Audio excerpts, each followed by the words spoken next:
தீபாவளி அன்னைக்கு வந்து நல்லா வெடியெல்லாம் வெடிச்சுட்டு, ரெஸ்ட் எடுத்துட்டு மூவி போலான்னு சொல்லி தான் போயிருந்தோம். அன்னைக்கு 2 மூவி வந்து ரிலீஸ் ஆயிருந்தது. பைசர் அதுக்கப்புறம் டியூடு. டியூட் படத்துல வந்து அந்த பாட்டு ரொம்ப ஃபேமஸா இருந்ததுனால கிளம்பிட்டோம். இந்த படத்துக்கே போலான்னு சொல்லிட்டு. எங்க வீட்லருந்து நியர்பை வந்து இந்த வேர்ல்ட்ஸ் தியேட்டர் வந்து இப்போ கொஞ்சம் இனாகுரேஷன்லாம் பண்ணியிருந்தாங்க. சரி போய் பார்க்கலாம்னு சொல்லிட்டு தான் வந்து அங்க போனோம். இதில வர பாட்டு ரொம்ப சூப்பரா இருக்கும். இதில ஃபர்ஸ்ட் ஹாஃப் பார்த்தீங்கன்னா வந்து நல்லா இருந்தது. இப்ப கதையே வந்து டிஃப்ரெண்ட்டா இருந்தது. அதுக்கப்புறம் செகண்ட் ஹாஃப் கொஞ்சம் போரிங்கா போற மாரி இருந்தது. பட் ஓகே தான். சில பேருக்கு இந்த படம் பிடிக்கும். சில பேருக்கு வந்து பிடிக்காது. ஆனா அந்த பாட்டு இருக்கே!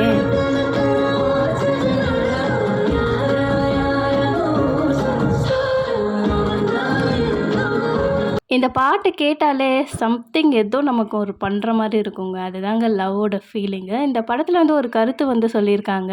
நமக்கும் சரி, ஃப்யூச்சர் ஜெனரேஷனுக்கும் சரி, பசங்களோட வந்து சந்தோஷம் தான் முக்கியம்னு சொல்லிட்டு, எம்மதமும் சம்மதம்ன்ற வந்து இதுல வந்து போயிட்டே இருக்கும்.